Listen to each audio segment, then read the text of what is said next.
His is a story about an alliance built for protection.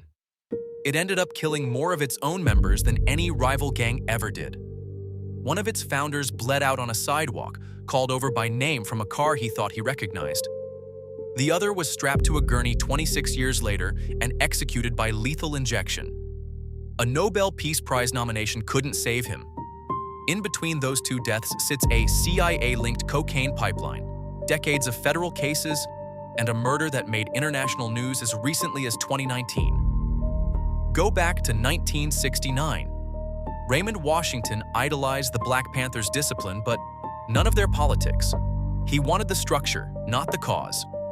He'd already been kicked out of one crew after a fight with its leader's brother. So he built his own crew, a small, rough outfit called the Baby Avenues. By 1971, that crew needed muscle it didn't have. So Washington approached a fighter from the West Side named Stanley Williams, already famous for flooring grown men twice his size. Williams said yes. His whole crew merged in. A third leader in Compton brought his own men too. 3 separate power bases collapsing into one gang almost overnight. Nobody fully agrees on where the name came from. One version says it mocks the Slawsons, a rival gang. Another traces it to Avenue Crips, shortened over time. Whichever story is true, the name stuck. So did the blue bandana, tied on first to mourn a member who'd been killed. It hardened into the uniform of an army nobody had technically signed up for. Washington kept faith in fists. For a few years in this one neighborhood, it actually worked. Then guns entered the picture. The fistfights that built the gang's reputation started getting replaced by funerals. In 1974, Washington was arrested for robbery and sent away for 5 years. He came home in 1976 to a gang that no longer resembled the one he'd started. 40 separate sets now existed across the city, almost none of them still answering to him. By 1978, 2 of those sets, the Rollin 60s and the 8-tray gangster Crips, were already at war over turf neither one had originally controlled. Every other set in the city was pressured to pick a side. On August 9, 1979, a car slowed to a stop on East 64th and San Pedro and called Raymond Washington's name. He had a personal rule against approaching cars he didn't recognize. He walked over anyway. A sawed-off shotgun fired a single blast into his stomach at close range. He died at Morningside Hospital, 5 days short of his 26th birthday. No one was ever arrested. Rumors blamed the Hoover Crips, rumors alone that were enough to spark a real shooting war. The case is still unsolved today.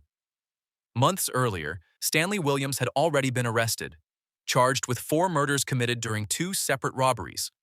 2 of those killings happened at a motel. 2 more during a robbery at a store. In a single year, both founders were gone. Nobody was left to steer what they'd built together. Into that vacuum, in 1984, came a product that would turn a fragmented street gang into a national business: crack cocaine. The way it arrived in South Central is stranger and better documented than almost anyone realizes. A South Central dealer named Ricky Ross, nicknamed Freeway, was buying cocaine at roughly half what anyone else in the city was paying. His supplier was a Nicaraguan exile named Danilo Blandon. Blandon's own connection ran with the Contras, a US-backed militia fighting Nicaragua's government. A 1996 newspaper investigation alleged drug profits from this exact pipeline helped fund that militia. Its financiers reportedly met with CIA officers both before and during the years cocaine was flooding Los Angeles. Ross said he had no idea about any of that. By 1982, he was moving up to 1,000 pounds of cocaine a week. He turned that powder into crack and sold it wholesale to gangs across the country. Crips and Bloods sets first, then dealers as far as Cincinnati, Indianapolis, and St. Louis. Crack sold for a fraction of powder cocaine's price, in doses small enough for anyone to afford. That single fact is why it tore through South Central faster than any drug before it.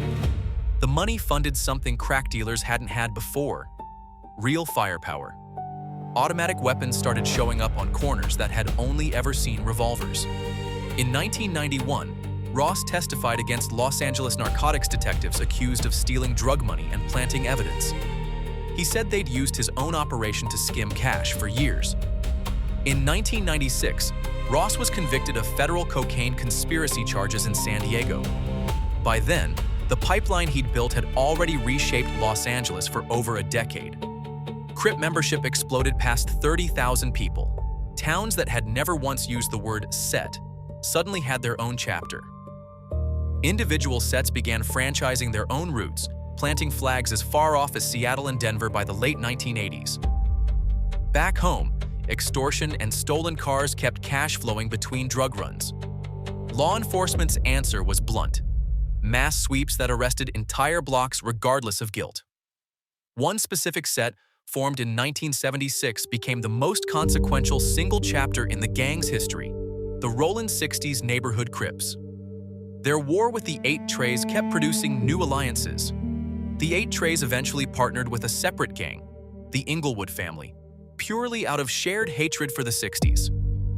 A separate, older gang along Hoover Street folded into the gangster Crips side and became known as the Hoover Criminals. The Hoovers rode crack money outward, planting chapters in Seattle, Portland, Houston, and Oklahoma City by the 1990s. In November 2005, 19 people connected to the Seattle Hoover chapter were indicted for trafficking cocaine and oxycodone. 15 years later, Operation Hoover Dam arrested 14 more, this time for crack and methamphetamine out of South Los Angeles. In January 2025, 5 more Hoover members were convicted under federal racketeering law. One of them, a shot caller, was sentenced to 15 years for ordering a rival's murder. 3 separate federal takedowns of the same set, 40 years apart, and it kept rebuilding every time. The Rollin 60s went even further. By 2007, a chapter had taken route 3,000 miles away in Roosevelt, New York. Investigators said this set wasn't like the disorganized local gangs around it. It ran like an actual enterprise.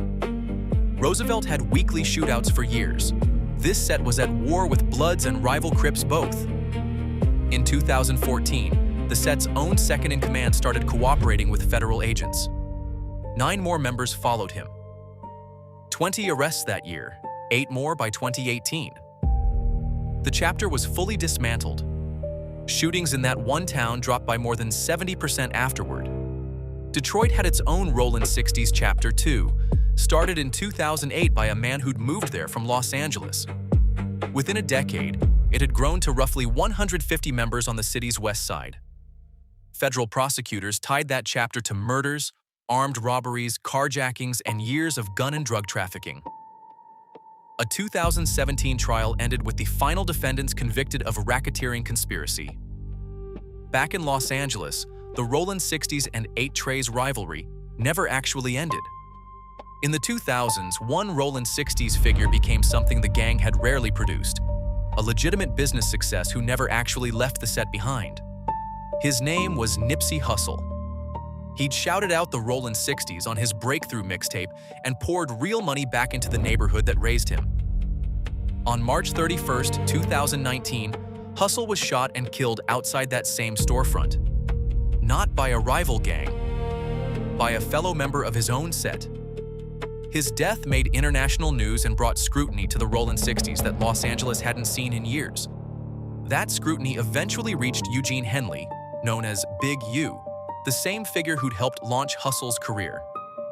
In January 2021, an aspiring rapper named Rayshawn Williams recorded a diss track about Henley. Prosecutors say he was lured to a recording session in Las Vegas, then abducted. His body was found on January 25, 2021, with multiple gunshot wounds. Investigators say Henley had the studio's security footage erased and warned witnesses to stay silent. In March 2025, a federal grand jury returned a 43-count indictment against him: racketeering, robbery, extortion, sex trafficking, fraud, tax evasion, charges spanning 15 years of alleged activity. Prosecutors say he even embezzled donations from his own anti-gang charity, money meant to fund federal public safety programs. 2 associates were arrested alongside him. Henley himself spent one night as a fugitive before surrendering. 50 years after two men shook hands to stop other gangs from jumping their friends, a member of that same lineage stood in federal court facing life in prison. While all of that played out on the streets, Stanley Williams was serving a very different kind of sentence. Convicted in 1981, he spent the decade on death row. And something inside him genuinely started to shift. He picked up a pen and started writing children's books, warning kids away from the exact path he'd carved. By 2001, he'd been nominated for the Nobel Peace Prize, twice, for that work. In 2004, he helped broker an actual truce between the Crips and the Bloods, negotiated from death row. None of it changed his own case.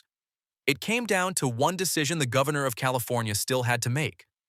The governor said no. On December 13, 2005, California carried out his execution at San Quentin. The man who co-founded one of the most violent gangs in American history spent his final 2 decades trying to undo what he'd built. Today, an estimated 35,000 people still call themselves Crips, spread across dozens of states. Federal prosecutors are still filing racketeering cases against individual sets in 2025, 50 years after the gang's first documented split. 2 men wanted protection from bigger gangs back in 1969. What grew out of that decision has outlived both of them by half a century. These histories rarely get the full picture. If that's something you want more of, subscribe. There's more of this story still to tell.